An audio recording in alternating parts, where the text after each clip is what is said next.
जय श्री कृष्णा। राधे राधे। आज वैशाख मास के कृष्ण पक्ष की 10वीं तिथि और मंगलवार है। स्नान दान और पूजा पाठ की दृष्टि से वैशाख के महीने को सबसे अधिक फलदायी माना गया है। वैशाख के महीने का हर एक दिन अपने आप में बहुत ही महत्वपूर्ण होता है। इस महीने ज़्यादा से ज़्यादा श्री हरि विष्णु भगवान की कथाओं को सुनना चाहिए। तो आप सभी भक्तों के मंगल जीवन की कामना करते हुए सुनते हैं आज की कथा। बोलिए कृष्ण कन्हैया की जय हो। आज मंगलवार है तो सबसे पहले सुनेंगे आपने हनुमान जी बाबा की कहानी। बोलिए शनि जी महाराज की जय हो। बोलिए हनुमान जी बाबा की जय हो। एक बार शनिदेव को अपनी शक्तियों पर बहुत ही घमंड हो गया था। शनिदेव को ऐसा लगने लगा था कि उनसे शक्तिशाली कोई भी नहीं है।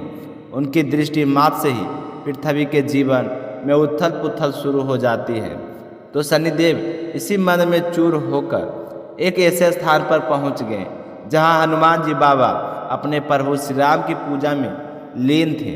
भगवान श्री राम की भक्ति में डूबे हुए हनुमान जी को देखकर शनिदेव ने उन पर अपनी वर्ग दृष्टि डाल दी, लेकिन कोई प्रभाव नहीं हुआ।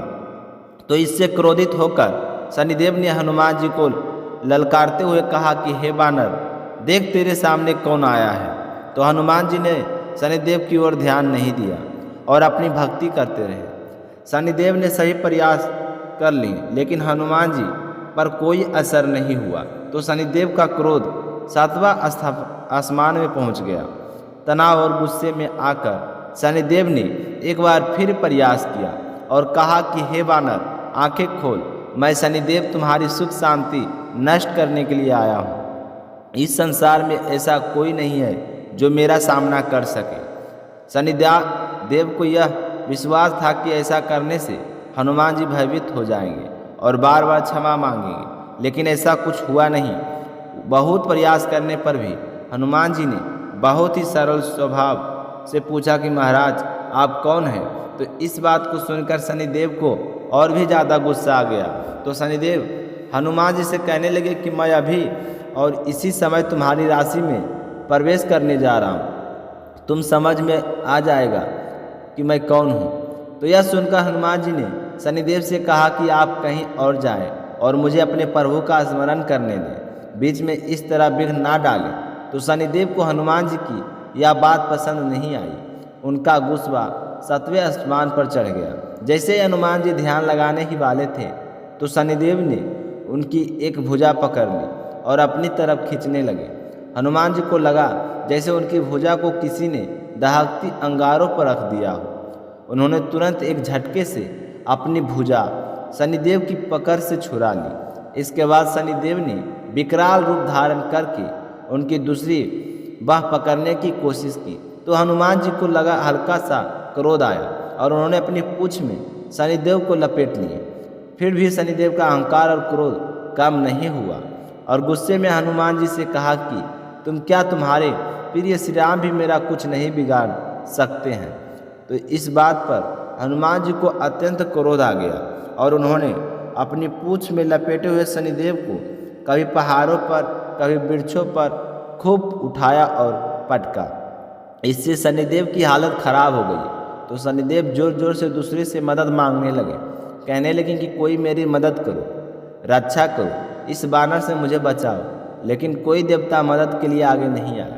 तो इस तरह शनिदेव बहुत ही बेहाल हो गए थे। जब उनकी सहायता के लिए कोई सामने नहीं आया तो उसे समझ में आ गया कि मैंने गलत कर दिया है। तो अपनी जान बचाने के लिए हनुमान जी बाबा से कहने लगे कि हे बानर राज, मुझे क्षमा करो, मुझ पर दया करो। मुझे मेरी उदारता का फल मिल गया है, मुझे क्षमा कर दीजिए। मैं तुमसे वादा करता हूँ कि आज के बाद ऐसा कुछ नहीं करूँगा। आज के बाद मैं तुम्हारी छाया से ही दूर रहूँगा। तो शनिदेव की बात सुनकर हनुमान जी कहने लगे कि मेरी छाया से नहीं, मेरे भक्तों की छाया से भी दूर रहने का वचन तुम्हें देना होगा, नहीं तो आज मैं तुम्हें नहीं छोड़ूंगा। तो शनिदेव ने तुरंत वचन दिया कि जो भी तुम्हारे भक्त हैं मैं उन्हें कभी भी कोई हानि नहीं पहुंचाऊंगा। आप मुझे कृपया करके छोड़ दीजिए।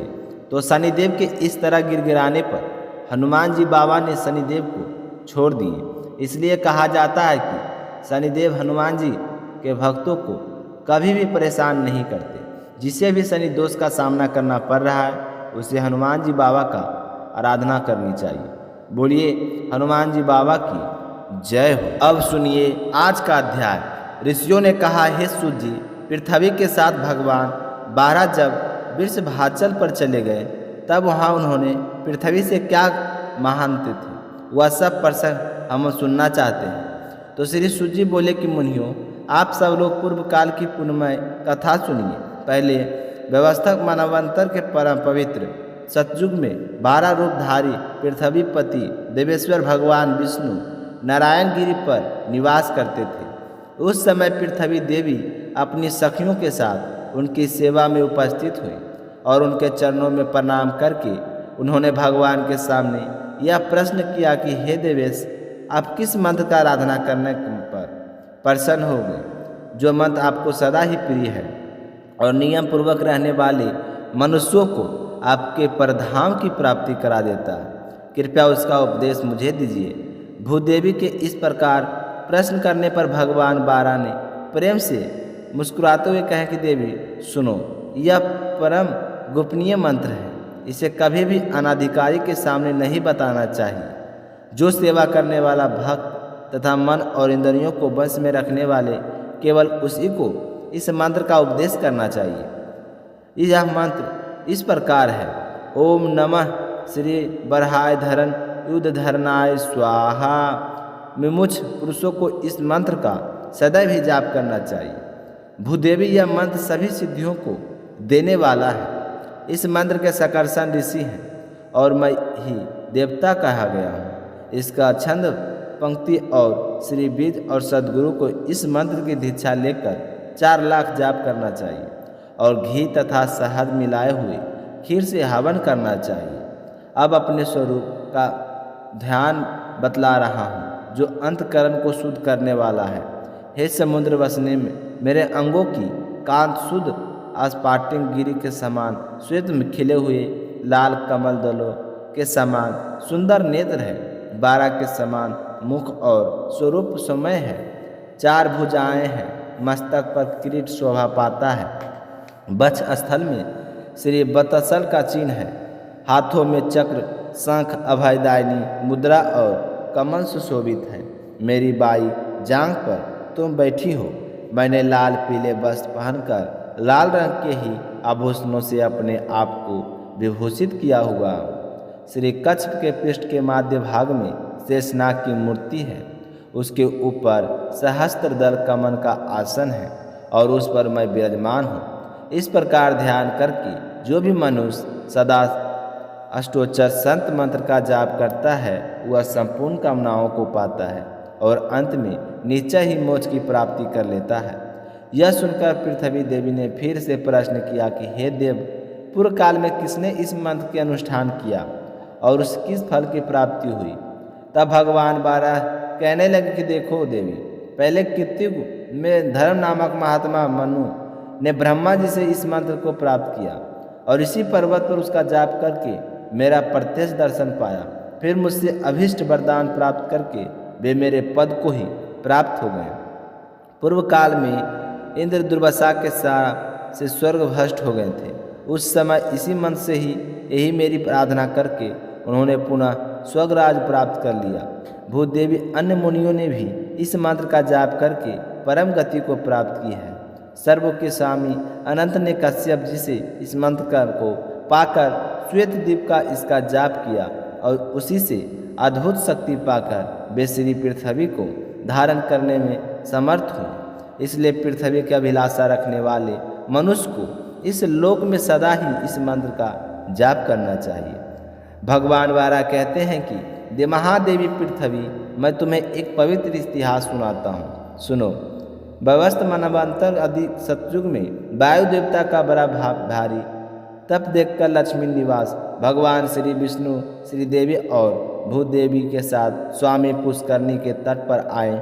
इसके दक्षिण तट पर परम पवित्र आनंद नामक विमान में वे श्री लक्ष्मीकांत श्री विष्णु सदा वायु देवता का प्रिय करते हुए निवास किया करते थे। तभी से कार्तिकेय जी द्वारा निरंतर पूजित होकर भगवान ऋषिकेश इस विमान पर अदृश्य भाव से रहते थे और आगे भी रहेंगे। पृथ्वी ने कहा, मनुष्यों की दृष्टि में ना आने वाले भगवान किस प्रकार उन्हें यह प्रक्षेत्र दिखाई देंगे, यह बतलाइए। तब भगवान वैरा कहने लगी कि देवी, महर्षि अगस्त्य ने इस पर आकर सनातन देव को भगवान विष्णु का दर्शन किया और 12 वर्षों तक कठिन आराधना करके उन्हें बारंबार प्रसन्न किया। इसके बाद भगवान से यह याचना की कि प्रभु आप सदा निवास करें और सभी लोगों को आपका प्रत्यक्ष दर्शन हो। उनके ऐसा कहने पर श्री भूदेवियों के साथ भगवान विष्णु इस प्रकार बोले कि देवर्षि, मैं तुम्हारे संतोष के लिए समस्त देशधारियों को प्रत्यक्ष दर्शन देता हूँ, निवास करूँगा, परंतु यह विमान कभी किसी को दिखाई नहीं देगा। भगवान का यह वचन सुनकर अगस्त मुनि प्रसन्न होकर अपने आश्रम को चले गए। तब से भगवान विष्णु मुनियों को ही ध्यान में आने वाले इस विमान पर मनुष्य आदि प्राणियों की दृष्टि विषय होकर चतुर्भुज रूप में निवास करते हैं और आगे भी निवास करते रहेंगे। तो आज की कथा आप यहीं पे समाप्त करते हैं। अगले अध्याय के बारे में हम कल की वीडियो में बताने वाले हैं। तो अभी तक आपने शिला भक्ति चैनल को सब्सक्राइब नहीं किए हैं तो चैनल को सब्सक्राइब कर ले। और आप सभी श्रोताओं से एक छोटी सी निवेदन है कि वीडियो को आप देखते हैं तो कमेंट सेक्शन में अपना नाम और आप किस शहर से वीडियो को देखते हैं ताकि कमेंट सेक्शन में लिख कर डालें। आने वाली नेक्स्ट वीडियो में आपका नाम और जगह का स्मरण किया जाएगा ताकि भगवान श्री विष्णु की आप सभी को मनोकामना को पूर्ण कर सकें। बोलिए जय श्री कृष्णा, राधे राधे।